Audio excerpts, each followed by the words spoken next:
Lepki roliklarimizning narxi 38 ming so'mdan ko'rishingiz mumkin. Sifati a'lo, 1 metr 20 santimetrgacha cho'ziladi va kalta qilib ishlatsa ham bo'ladi. Turbalarni yechgan holatida burab.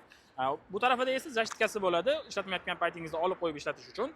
Rulon o'ramida esa 60 ta plus minus bo'ladi. Yirtib ishlataverasiz va qo'shimcha o'ramlar, rulon zapaskalarini ham sotamiz. Pachkasida 2 ta rulon bo'ladi.